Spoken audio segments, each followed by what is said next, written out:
The truth is that you can find clients for every single pricing point. What is it that you want to invest each month? What is it that you want to save each month? That's the thing. You always think about what is the value of your services for someone else, and then you price accordingly. Maybe you are in the middle. Maybe you are in the top. If you're in the top, then you should charge the most, right?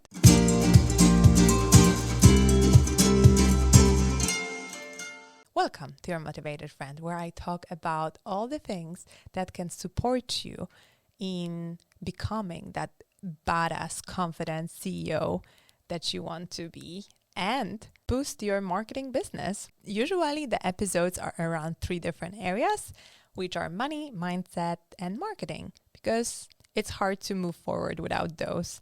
So today, I'm talking about something that I'm truly passionate about, and the amount of time that I felt heartbroken because there is something in the air that I cannot really grasp, but I've seen so many amazing women undercharging for their services. So maybe that's you at the moment. You are working your ass off. You do everything for your clients. You are checking trends, implementing, like being proactive and give all what you have, and then still grossly undercharging. So in this episode, I'm going to talk about when and how you should raise your rates. I prepared 5 steps, just so you know. The step number 1, when? Now. Do not wait. Raise your prices now. ASAP. That's what I wrote in my notes.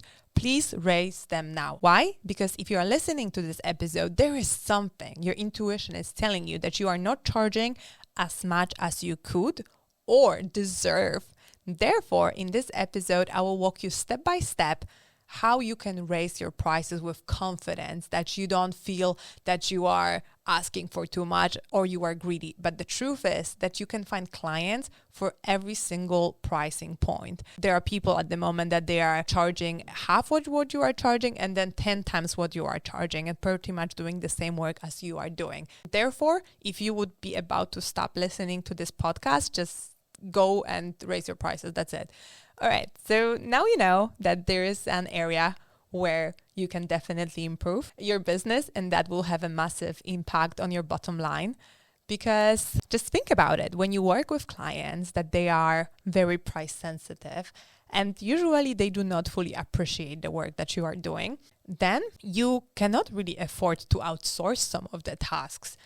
And that keeps you in the loop of working more, being overwhelmed, and then not being able to take more clients. When you are not able to take more clients, then you are not able to grow. When you are not able to grow, you feel stuck, and the circle is keep spinning. And at some point, you are either go to burnout, getting off the job, or do some changes. So this is the way how to do changes. The second step is to do your research. Simply make a list of the services that you are offering, and if you have, for whom are you offering those services, and then research the competitors. You can do it very easily by typing into Google the keywords that your clients are potentially looking for. Even better, you can write down into ChatGPT what exactly are you doing and ask, can you find a list of 5 to 10 competitors in my area? That's it. The AI can do it for you. And then you go one by one, check what they are doing, how much they are charging, and who are their clients. That's the easiest way to find out where you are. If you want to go farther into that, you can make a matrix when you rate from 1 to 5 yourself and the competitors based on certain criteria. So for example, if you are offering social media services, you can go to the pages and see what is it included. Some might offer only social media management, some might offer social media management and content creation, and then look at it from perspective of your client. Do they have time to make a content? If the answer is no, then rate the one that has content creation included in the packages higher. Then, do they have any results, right? No results is 1, a lot of results on the website is 5. For example, how many posts they are adding. So just make the criteria and rate them from 1 to 5 and see what is most important, where you are in that scale. Maybe you are in the middle. Maybe you are in the top. If you're in the top, then you should charge the most, right? That's quite obvious. But there is one thing about pricing that a lot of women, they are putting emotions into it. But there is not that much emotions. There is a lot of logic behind it. So when you make those competitor analysis and then the matrix to show you where are you in the setup, that will give you a clear overview and that will help you to make a decision about raising your rates. So the third one is very easy, which is making a survey by asking your clients or target group how much they are willing to pay. Say, hey, I have this amazing solution that will help you to get the results that you want. Honestly, how much are you willing to pay for it? And see what they say. Probably they say like, maybe more, maybe less, but ask them. I would recommend to ask at least 100. You can also ask less, but you will start getting the feedback. And then you can ask like, okay, what would make you pay more for that kind of service? Or what are the areas that I could help? Or what is it that I could do for less in order for you to still get the results? You can ask them. Fourth aspect when it comes to raising your rates is understanding the difference between value-based pricing and hourly rates. So most of marketing freelancers at the moment or self-employed, they are usually charging based on hourly rates. And it's quite simple that you have a task, you say to the client that will take X amount of hours, 1 hour costs that much, therefore this is the price for the project. And then there's another aspect, which is value-based, and this is what I prefer, because I do believe that there is a lot of, how to say it nicely? No, it's a pain in the ass to track your hours, like one by one, like, oh, I did this for 20 minutes. And then usually they get so much value because you should always add 25%. So for example, if you say to the client that, oh, this will take 4 hours, add 25%, and then you will be spending 5 hours by the computer. And then you need to, like, depends on the agreement, but then you register the hours and they keep track of it. And then it's just like back and forth. I think it's a waste of time and it's not as efficient. I think you should always track your hours, what you're spending on, in order to be aware of what is your hourly price anyways, but still offer value-based pricing. So the main difference is that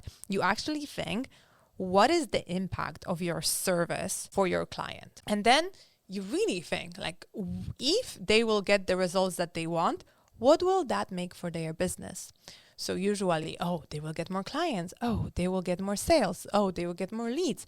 And then you can feel like, how much is it worth for them? So, for example, working with me in my program, the motivated method, I say that you will get at least one or even more clients. So when you put the price and then if they are on monthly retainer, how much does it worth for you, right? What's the value of it? That's the thing. You always think about what is the value of your services for someone else, and then you price accordingly. So that's very big difference. And those usually are high tickets offers versus like hourly. And then from my experience, high tickets clients are way easier to work with because they are more motivated. They know exactly what they want and they value you for your expertise. And additionally, they are wanting to collaborate and have a partner, not hiring you for the random task, which makes a lot of a difference.